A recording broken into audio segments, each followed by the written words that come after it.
জনপ্রিয় তরুণ নেতা আমাদের হাদি গুলিবিদ্ধ হবার কয়েক মিনিটের মাথায় আওয়ামী লীগের ফেসবুক পেজ জনতার কণ্ঠ থেকে সুনির্দিষ্টভাবে বলা হয় মির্জা আব্বাস এই ঘটনা ঘটিয়ে থাকতে পারে তার নির্বাচনী প্রতিদ্বন্দ্বীকে মাঠ থেকে সরিয়ে ফেলার জন্য। দেখেন, মির্জা আব্বাস এই ঘটনা করেছে বা করে নাই সেটা হলো পরে, কিন্তু আওয়ামী লীগ আগেই মির্জা আব্বাসের দিকে চাপিয়ে দিয়েছে। অর্থাৎ জুলাই আওয়ামী লীগ বিরোধী শক্তিকে মুখোমুখি লাগিয়ে দেওয়ার জন্য আওয়ামী লীগ এই কাজটি করেছে। 25 ডিসেম্বর তারেক রহমান কি সত্যি দেশে ফিরবেন? Is it true or not?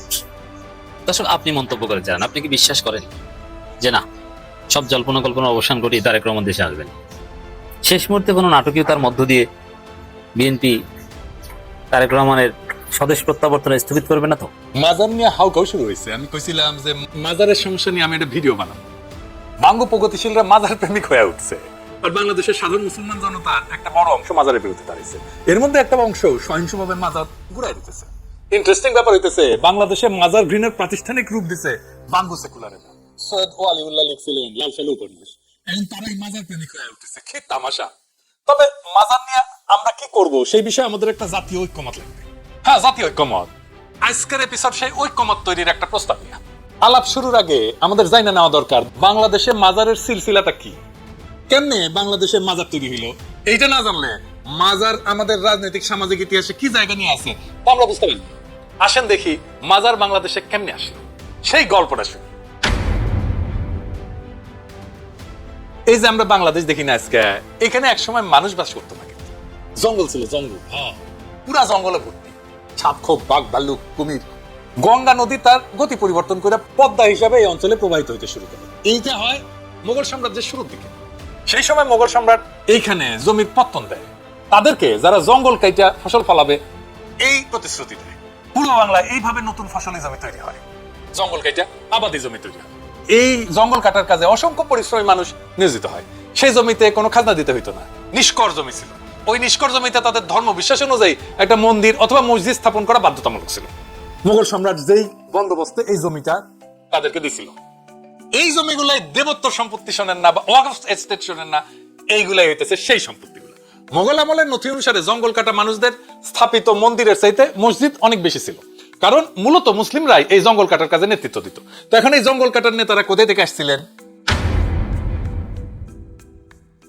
অধিকাংশ আসছিলেন উত্তর ভারত থেকে, এবং তাদের অনুসারীরা সেই নেতার উপর তাদের মৃত্যুর পরে মহামানবত্ব আরোপ করে, তাদেরকে পীর হিসেবে মাইনে নেয়। গড়ে ওঠে ওয়াকফ সম্পত্তির পাশে সেই নেতার মাজার। এই নেতারা শুধু বসতি স্থাপন করেনি, জমি উদ্ধার করেনি, তারা এই অঞ্চলে ধর্ম প্রচারও করছে। এমন কোন জনপদ দেখাইতে পারবেন না বাংলাদেশে যেখানে একটা মাজার নাই। ইসলাম ধর্মের এই জয় জয়কার পূর্ববঙ্গে এই মাজারের পীর আউলিয়াদের কারণে হয়েছে। আমাদের জমির সাথে মিশে আছে ধর্মবিশ্বাস।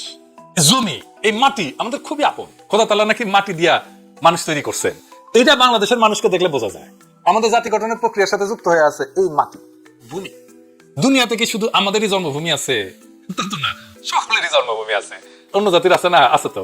আমাদের মতো দেশের জন্য পরাণ কান্দে কারো না, কান্দে না, আকুল হইয়া কান্দি আমরা। এই মাটি আমাদের চৈতন্য তৈরি করছে। ওই যে একটা গান আছে না, তুমি মিশেছো মোর দেহের সনে, তুমি মিলেছো মোর প্রাণে মনে। এখন বুঝেছেন তো কোথায় ঘা দেয় এই গানটা?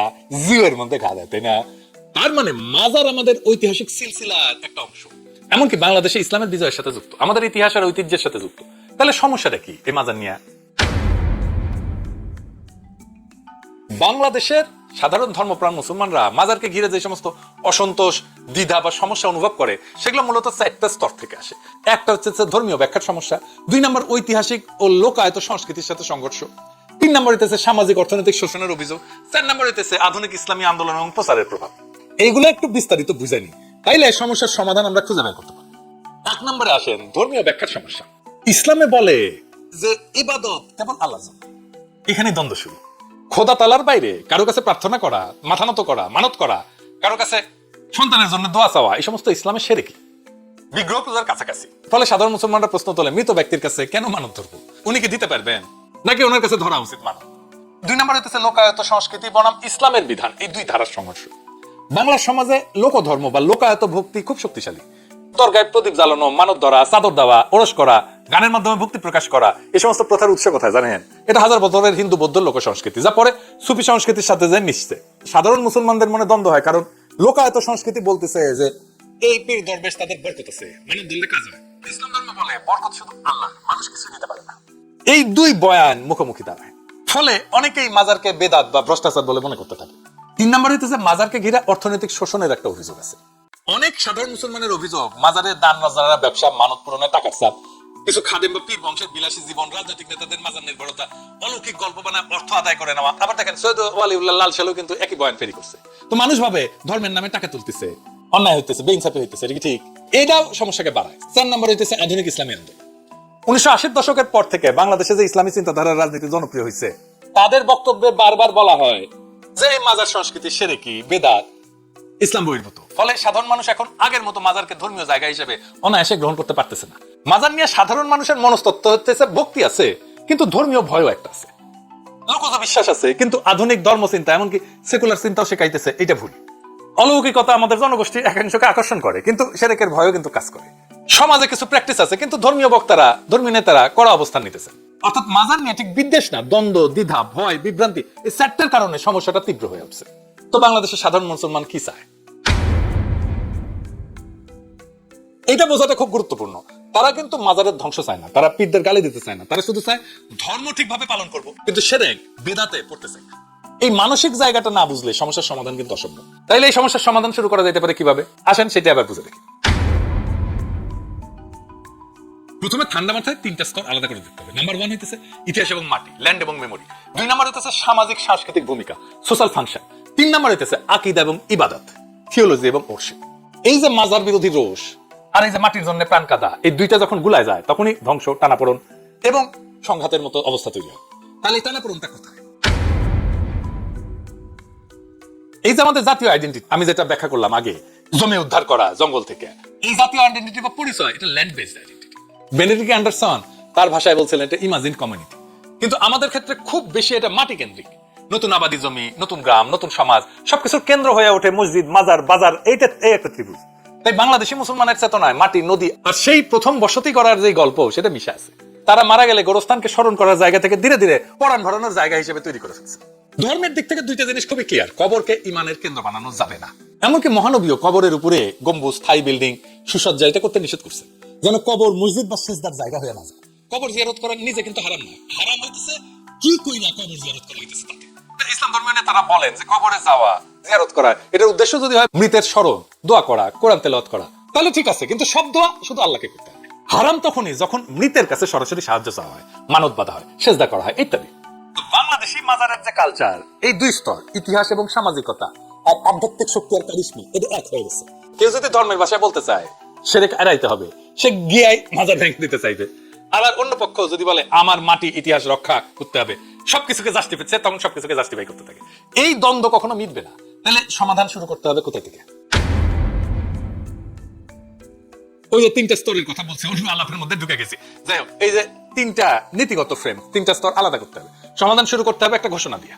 মাজার হইতেছে কবর, ইতিহাস এবং সামাজিক নেটওয়ার্ক, এই 3টার সম্মিলন। কিন্তু ইবাদত শুধুই আল্লাহর জন্য।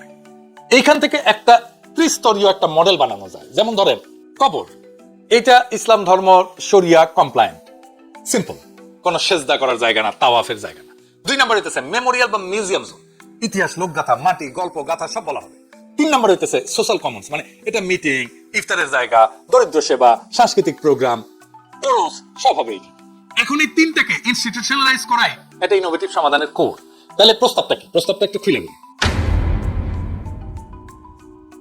আমরা একটা জাতীয় মাজার ঐতিহ্য এবং ওয়াকফ কমিশন মডেল করতে পারি। এর প্রথম ধাপে ম্যাপিং করবো এবং ক্লাসিফিকেশন করবো। রাষ্ট্রীয়ভাবে একটা মাজার হেরিটেজ ম্যাপিং প্রজেক্ট শুরু করতে হবে। কি কি থাকবে সেখানে? প্রত্যেকটা মাজারের 4টা ডেটা সংগ্রহ করতে হবে। 1, এটা ঐতিহাসিক প্রমাণ আছে কিনা, মানে এটা ওয়াকফ নামা আছে কিনা, স্থানীয় ইতিহাস আছে কিনা, সেটা কি।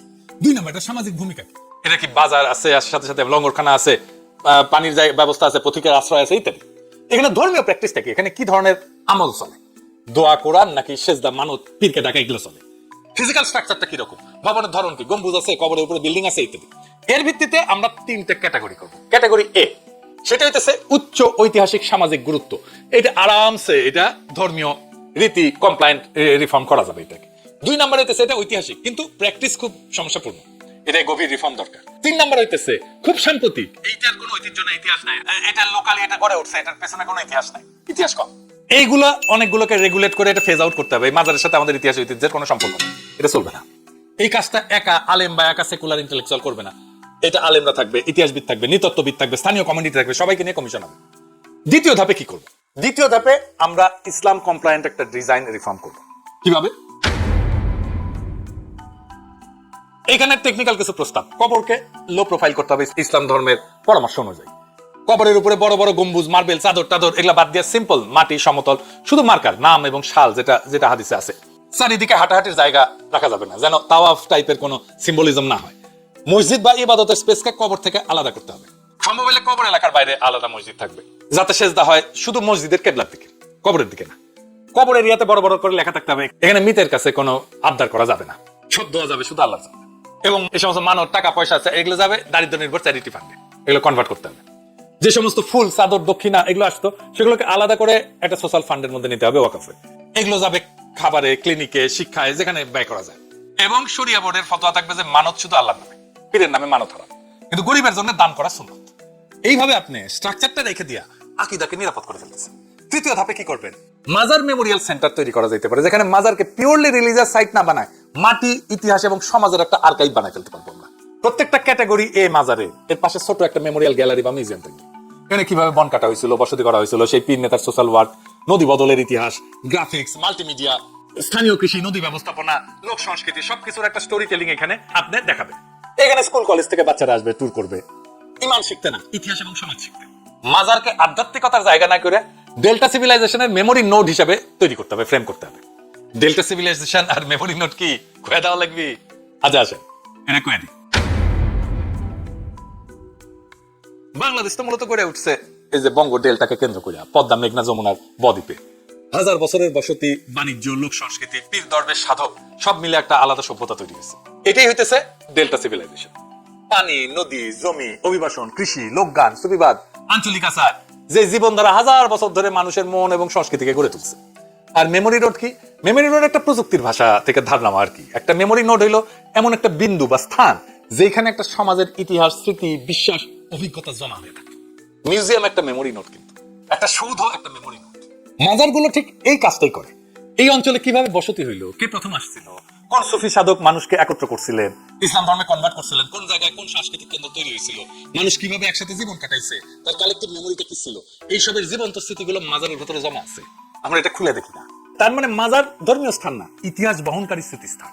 আমাদের এই ন্যারেটিভ যদি আমরা এস্টাবলিশ করতে পারি তাহলে সব সমস্যার সমাধান হয়ে যায়। এইভাবে আপনি মাজারকে জিও পলিটিক্যাল চেতনার অংশ করে রেখে দিতেছেন, কিন্তু ইবাদতের প্রতিদ্বন্দ্বী বানাচ্ছেন না। ধর্মের তো সমস্যা যে এটা ইবাদতের প্রতিদ্বন্দ্বী হয়ে যেতেছে। 4 নম্বর ধাপে আমরা নো নিউ মাজার নীতি এটা করতে হবে, নতুন কোনো মাজার না। ইতিহাসকে বাঁচাইতে হলে ভবিষ্যতের এই অবিরাম মাজার প্রলিফারেশন এটা বন্ধ করতে হবে, কারণ তাহলে এটা আমার ইতিহাসকে এটা কন্টামিনেট করবে, দূষিত করে দেবে আমার ইতিহাসকে। পরিষ্কার আইন থাকতে হবে, ঐতিহাসিকভাবে প্রমাণিত কিছু মাজারই শুধু প্রোটেক্টেড সাইট হবে। নতুন করে কেউ মারা গেলেই তাদের পীর বানায় আলাদা মাজার করা যাবে, শুধু সাধারণ কবরস্থান হবে।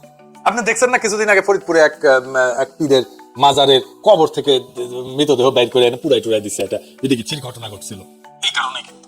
এবং আপনি এই ঘটনাগুলো কিন্তু আপনি রোধ করতে পারবেন। তো বাংলাদেশে নতুন মাজার চলবে না, ফুল স্টপ। পুরোনো মাজার heritage wise yes, but reform করতে হবে। এই লাইন যদি ধরা যায় তাহলে দ্বন্দ্ব অনেক কমে যাবে।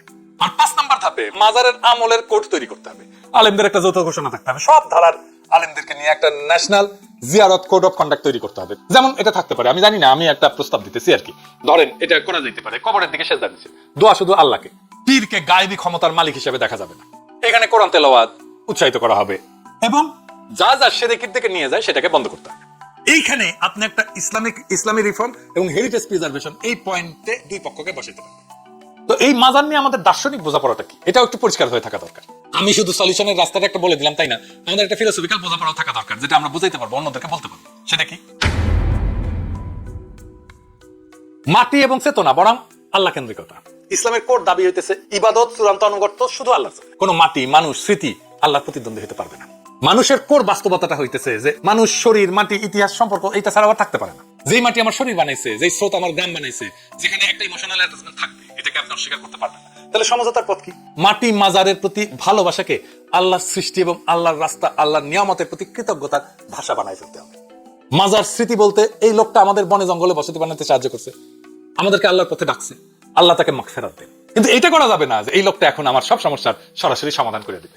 আপনি যদি রাষ্ট্র, আইন, ইনস্টিটিউশন, দাওয়াত চারদিক থেকে এই ভাষা চালু করেন, তাহলে একসময় মাজার কৃতজ্ঞতার মাটি এবং স্মৃতি হয়ে থাকবে, ইবাদত শুধু আল্লাহর, এটা পরিষ্কার হয়ে যাবে। তাহলে পরের প্রজন্মকে মাজার ভাঙো, বরং মাজারে গিয়ে সেরে কি করো, এই দুই চরমের বাইরে একটা তৃতীয় রাজনৈতিক ধর্মীয় কল্পনা দিতে পারবো। মাজারেই মাটির ইতিহাস, কিন্তু ইবাদত এই মাটির মানুষের আত্মা। ইতিহাস যদি ফেলে দিই, আমরা শেকড়হীন হয়ে যাবো। আর ইবাদত যদি বিভ্রান্ত করি, আমরা আল্লাহর রাস্তা হারাই ফেলবো, আমরা আল্লাহর হক আদায় করতে পারবো। দুইটাকে রক্ষা করাই আসল দায়িত্ব, দুইটাকে আলাদা করে বুঝতে পারাই বুদ্ধিমত্তা, দুইটাকে সম্মান করে সামনে আগে যাওয়াই জাতির পরিপক্কতা। মাজারকে আমরা ভাঙতে চাই না, কারণ এটাতে আছে আমাদের ডেল্টা সভ্যতার স্মৃতি। আবার মাজারকে আমরা পূজা অর্চনার জায়গাও বানাইতে চাই না, কারণ ইমানের কেন্দ্র হইতে পারে শুধু আল্লাহ। এই দুইয়ের মাঝে যে সংকীর্ণ পথ, সেই পথই আমাদের জাতীয় পথ। সেই পথেই মিলবে ইমানের নিরাপত্তা, ইতিহাসের সম্মান এবং বাংলাদেশের সামাজিক শান্তি। আর যদি আমরা এই বোধ নিয়ে উঠে দাঁড়াই যে মাটি আমাদের গল্প বহন করে আর আল্লাহ আমাদের পথ দেখান, তাহলে এই দেশ আর বিভক্ত থাকবে না। মাজার নিয়ে হাউকাউ, ভাঙচুর, উত্তেজনা সব একদিন থেমে যাবে। কারণ তখন আমরা বুঝবো যে মাজারের গায়ে আমাদের হাত উঠবে না, আর মাজারের নামে আমাদের ইমানও আহত হবে না। আমরা দুইটাই রক্ষা করব, মাটি স্মৃতি আর আল্লাহ বিশ্বাস। এই দুইকে একসাথে ধারণ করতে পারলেই আমরা এক নতুন বাংলাদেশ করতে পারবো।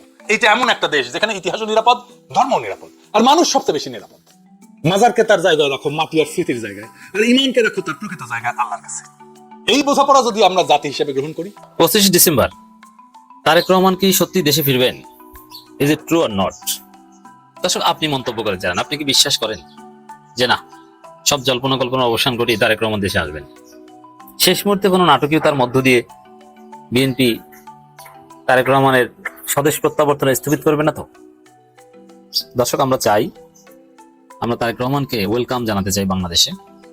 কারণ তারেক রহমানকে ওয়েলকাম জানাতে চাই এই কারণে যে অসুস্থ মায়ের পাশে আসুন, এটা হচ্ছে আমাদের প্রথম চাওয়া। দ্বিতীয় হচ্ছে যে আমি নির্বাচন তফসিল ঘোষণার সাথে সাথে বিএনপি নিয়ে যথেষ্ট সন্দেহ সংশয় প্রকাশ করেছি। আপনারা দেখেছেন যে বিএনপি নির্বাচন বানচাল করতে চায়, এরকম একটা ন্যারেটিভ আমার ছিল। কে কেন বানচাল করতে চায়, দলিল কি? এই যে বিএনপি নির্বাচন প্রচারণা চালাচ্ছেন এবং তারেক রহমান দেশে আসছেন না। বিএনপি নির্বাচন চাইলে তো তারেক রহমান দেশে আসতেন।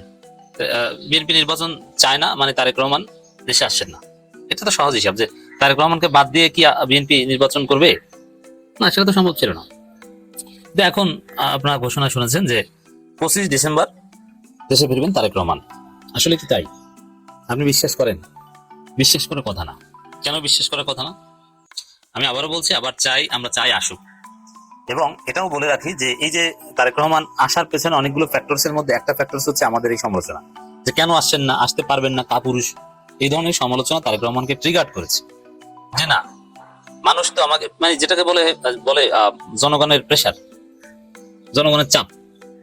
এই যে আমাদের আলোচনা, এটি তো একটা চাপ। তো মানুষ তো আমাদেরকে ট্রল করছে, দেশে আসতে পারছি না বা আসছি না, এই কারণে না, যেতেই হবে। অতএব দেশে আসলে আমাদের অবদানটা স্বীকার করে, আমরা এইভাবে সমালোচনা না করলে তিনি এত ট্রিগার হতেন না। দেখেন, দেশে আসবেন বিএনপি বললেই যে বিশ্বাস করবে জনগণ বা আমরা বিশ্বাস করব, বিষয়টা মোটেই এরকম না। কেন? তারেক রহমান দেশে আসবেন এই কথা তো গত 1 বছর 4 মাস যাবত বলে আসছে, এবং এই মাসের তারিখ দিয়েছে, হয়তো এবারে তারিখটা এক্সাক্ট, কিন্তু অমুক মাস তমুক মাস এই কথা তো আগে থেকেই বলে আসছে। গত 1 বছরে বা বিএনপি 2010 সাল থেকে বলে আসছে ঈদের পর আন্দোলন, সেই ঈদ আসে নাই।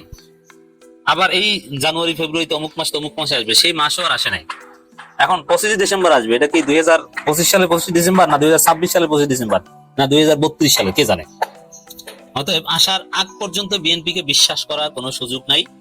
কারণ বিএনপি আমার ব্যয়ও লাগে না, আপনার ব্যয় লাগে না, অথবা আপনার রক্তের কেউ না যে আপনি বিশ্বাস করবেন। এখানে এমপিরিক্যাল এভিডেন্স বা মেথোডোলজির আলোকে বিশ্বাস করা না করার বিষয়টা নির্ভর করে।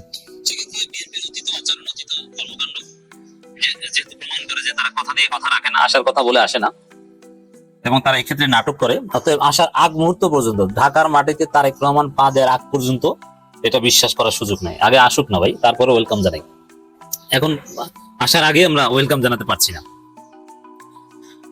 খালেদা জিয়াকে লন্ডন নেওয়া নিয়েও এই নাটক বিএনপি করেছে। বলে কাতার থেকে এয়ার অ্যাম্বুলেন্স আসবে, হঠাৎ করে বলে যে অ্যাম্বুলেন্স নষ্ট। আচ্ছা, একটা সহজ প্রশ্ন উত্তর দেন যে অ্যাম্বুলেন্স তাও পৃথিবীর সবচেয়ে অভিজাত একটা এয়ারলাইন্সের বা সরকারের, কাতার আমিরের, একদম জরুরি জীবন বাঁচানোর জন্য অ্যাম্বুলেন্স, সে অ্যাম্বুলেন্স নষ্ট, এই কারণে রোগী নিতে পারবে না, অ্যাম্বুলেন্স আসতে পারে নাই।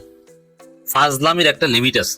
বাংলাদেশের উপজেলা স্বাস্থ্য কমপ্লেক্সে, সেই প্রত্যন্ত উপজেলা সাতক্ষীরার শ্যামনগর বলেন আর বরিশালের উজিরপুর বলেন, ওইসব জায়গায়ও কোনো রোগী অ্যাম্বুলেন্সের অভাবে আটকে থাকে না। অ্যাম্বুলেন্স অমুক জায়গায় না পাওয়া, উজিরপুরেরটা না পাওয়া গেলে গরু নদীতে পাবেন, নইলে বরিশাল শহর থেকে যাবে, নইলে বাবুগঞ্জেরটা যাবে, নইলে ওই কালকিনি থেকে আসবে, মাদারীপুর থেকে আসবে। কিন্তু অ্যাম্বুলেন্স হয়তো বা 2-1 মিনিট লেট। অ্যাম্বুলেন্সের অভাবে রোগী ঘরে বসে থাকে না।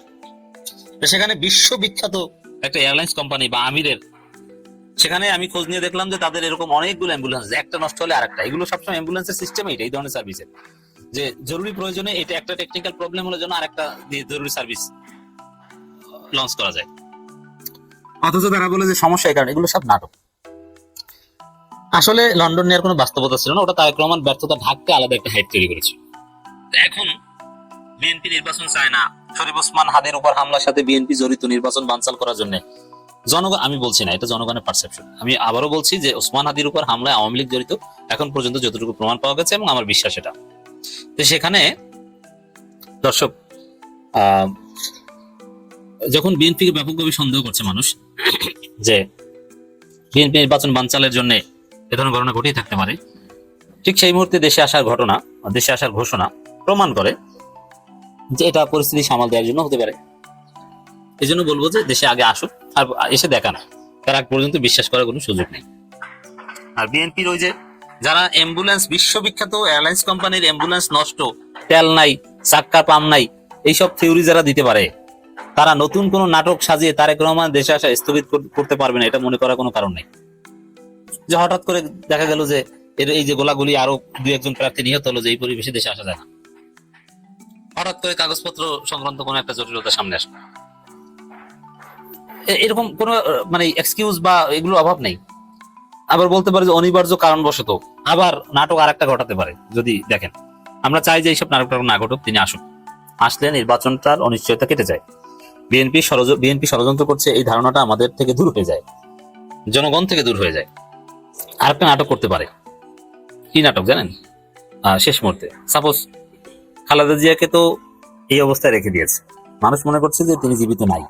আসলে আমার গবেষণা বা আমি যতটুকু জানি তিনি জীবিত আছেন। খালেদা জিয়াকে এই অবস্থায় লাইফ সাপোর্ট দিয়ে, ইলেকট্রিক ভেন্টিলেটর দিয়ে নানান ভাবে কয়েক মাস বাঁচিয়ে রাখা সম্ভব, আল্লাহ যদি সহায় হন। তো সেক্ষেত্রে খালেদা জিয়াকে লন্ডন নেবে না একথা কিন্তু বিএনপি বলেনি, আপাতত স্থগিত করেছে লন্ডন যাত্রা। যখন মেডিকেল বোর্ড মনে করবে তখন তারা লন্ডন নেবে। এখন তারেক রহমান আসার সময় যখন হয়ে আসবে 25শে ডিসেম্বর, হঠাৎ করে সাপোজ বৃহস্পতিবার আসবে, বুধবার বা মঙ্গলবার মেডিকেল বোর্ড সিদ্ধান্ত নিল যে খালেদা জিয়াকে লন্ডন নেওয়া লাগবে জরুরি। এখন খালেদা জিয়া লন্ডন যাবেন আর তারেক রহমান দেশে আসবে, এটা কি হয়? এই জন্য তারেক রহমানের বাংলাদেশ যাত্রা আপাতত স্থগিত, পরে যাওয়া হবে। সব নাটক করতে পারে, বলা যায় না। বিএনপিকে বিশ্বাস নাই, আমরা নতুন কোনো নাটকীয়তার অপেক্ষায় আছি। তবে আবারও বলছি, আমরা চাই যে আমাদের এই সমালোচনার কারণে অ্যাটলিস্ট দেশে এসে দেখান যে না, আমি পারি। জনপ্রিয় তরুণ নেতা আমাদের হাদি গুলিবিদ্ধ হবার কয়েক মিনিটের মাথায় আওয়ামী লীগের ফেসবুক পেজ জনতার কণ্ঠ থেকে সুনির্দিষ্টভাবে বলা হয় মির্জা আব্বাস এই ঘটনা ঘটিয়ে থাকতে পারে তার নির্বাচনী প্রতিদ্বন্দ্বীকে মাঠ থেকে সরিয়ে ফেলার জন্য। দেখেন, মির্জা আব্বাস এই ঘটনা করেছে বা করে নাই সেটা হলো পরে, কিন্তু আওয়ামী লীগ আগেই মির্জা আব্বাসের দিকে চাপিয়ে দিয়েছে। অর্থাৎ জুলাই আওয়ামী লীগ বিরোধী শক্তিকে মুখোমুখি লাগিয়ে দেওয়ার জন্য আওয়ামী লীগ এই কাজটি করেছে। তবে মির্জা আব্বাস যে এই ঘটনার ছোট্ট হলেও বেনিফিশিয়ারি তা কিন্তু বোঝা যায়। তবে মির্জা আব্বাস সরাসরি এই কাজ করবে এমনটি নয়, তবে জেনে থাকতে পারে। এই হত্যার লেজ পিছন অনেক দূরে ঘোরা। এই হত্যাকারী যে শ্যুট করেছে সে তো আর একা না, তাকে নির্দেশ দিয়েছে, অর্থ দিয়েছে, নিরাপত্তা দিয়েছে, এমনভাবে যেন সে নিরাপদে কাজটি করতে পারে। তারা দীর্ঘমেয়াদী কৌশল প্রণয়ন করেছে এবং শরীফ ওসমান হাদির সাথে 2-1টি নির্বাচনী প্রচারণায়ও সে অংশগ্রহণ করেছে। অথচ সে ছাত্রলীগের ছোটোখাটো নেতা ছিল না, আদাবর থানার সভাপতি ছিল এবং ঢাকা উত্তরের ছাত্রলীগের, সন্ত্রাসী ছাত্রলীগের সহসভাপতি ছিল। তাকে কোটি কোটি টাকা দিত শেখ হাসিনার সরকার আইটি অপপ্রচার চালানোর জন্য। যাই হোক, এই খুনির সাথে এই প্রেসিডেন্ট ছুপ্পুর ছেলে আশরাফ আদনান, চেনেন নিশ্চয়ই আপনারা, তার সাথে দেখা গেছে।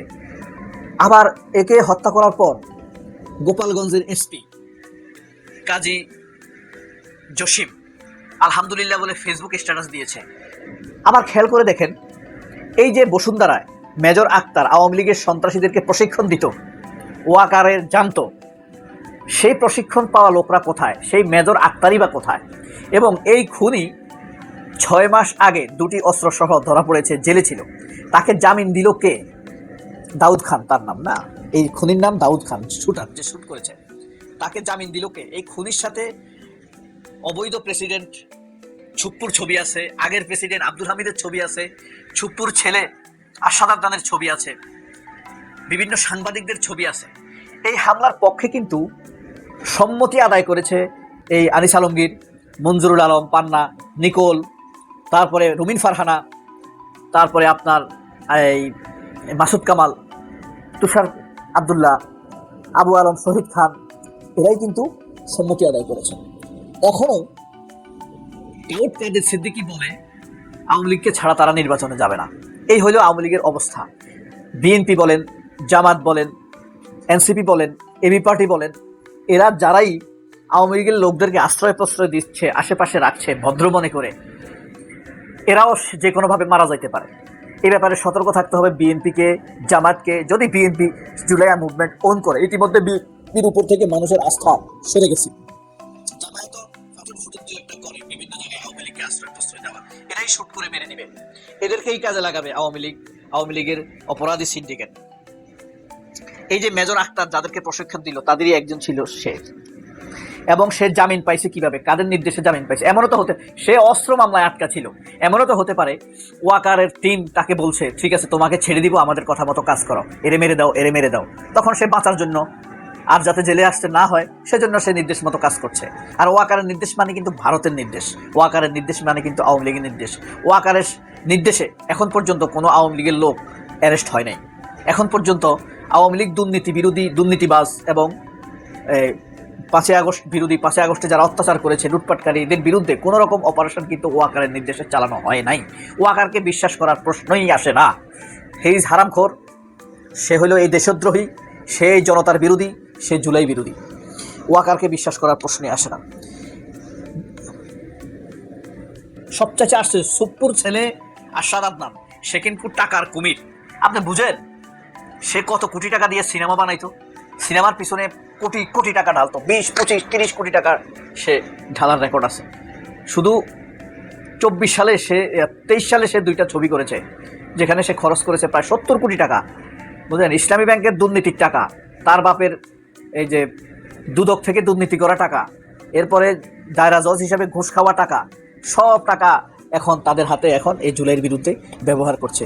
এই ছুপ্পুর দেখেন, ছুপ্পু পদত্যাগ করতে বলছে ছাত্র প্রতিনিধি অর্থাৎ আসিফ মাহমুদ এবং মাহফুজ আলম, তারা পদত্যাগ করেছে। এরপরে ছুপ্পু পদত্যাগের ভান করছে। এরপরেই আশরাফ এই হাদির উপরে হামলা হলো।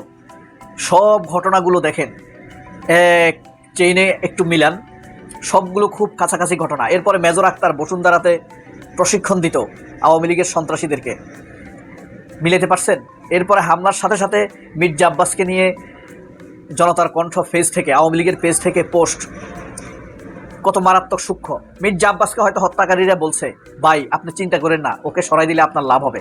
আব্বাস হয়তো সরাসরি অংশগ্রহণ করে নাই, তবে জানতো, এবং এটাও বলে কনভিন্স করেছে যে ওয়াকার আমাদের সাথে আছে, ভারত আমাদের সাথে আছে, আশরাফ আদনানের ছেলে আমাদের সাথে আছে, ছুপ্পুর সম্মতি আছে। নাইলে ছুপ্পু এতদিন পদত্যাগ কথা বলে নাই, তাকে জুতা ফিটার করার কথা বলছে। বঙ্গভবনে মিছিল হয়েছে, বঙ্গভবনে বড় রকমের আপনার সরব আলোচনা হয়েছে, তখন তাকে সে পদত্যাগ করে নাই, তখন তার মান সম্মানে আঘাত লাগে নাই। 2 ছাত্র উপদেষ্টা আসিফ মাহমুদ এবং সজীব ভুঁইয়া পদত্যাগের পরেই সে পদত্যাগের কথা বলছে। আবার এরপরে শরীফুদ্দিন ওসমান হাদির উপরে, অর্থাৎ তারা ঘটনা গোছায় আনছে, মোটামুটি ঘটনাটাকে গুছিয়ে তারা, অর্থাৎ এই ঘটনা ছুপ্পু, ওয়াকার, আওয়ামী লীগ, ভারত, আব্বাসকেও সন্দেহের বাইরে রাখা যাবে না। যদিও আব্বাসকে ব্যবহার করে আবারও জাতির মধ্যে অনৈক্য তৈরি করার চেষ্টা করবে। আব্বাসের অনেক অবদান অতীতে আছে, কিন্তু তার প্রচুর খারাপ কাজ আছে। সে হত্যা, চাঁদাবাজির ব্যাপারে তার অভিযোগ সেই প্রথম থেকে। হ্যাঁ, তবে ঢাকা বিএনপিকে প্রতিষ্ঠা করার ব্যাপারে আব্বাসের অবদান আছে, সেটা পুরানা হিসাব। যাই হোক, সন্ত্রাসীদেরকে বিশ্বাস করা খুব একটা যায় না। আব্বাসের অতীতে অবদান ভালো বিএনপির জন্য, কিন্তু বিএনপির জন্যই আবার ক্ষতিকর হয়েছে। যাই হোক, সেটা সময় বলে দিবে। আব্বাসকে আমরা দোষ দিতে চাই না, আব্বাসকে আওয়ামী লীগ প্রথমেই দোষ দিয়ে, এই কারণে আব্বাসকে সন্দেহ একটু কমাই দিছি আমি, কারণ আওয়ামী লীগ অন্যদিকে ঘুরাই দিছে ঘটনা। আবার দেখেন, নুরুজ্জামান লাবু নামের এক ছাত্রলীগ আছে, এখন সাংবাদিকতা করে, সে ফেসবুকে স্ট্যাটাস দিছে একটা ছেলেকে হত্যার উপযোগী করে তোলা হচ্ছে, অর্থাৎ যে নাকি হত্যা করেছে দাউদ খান।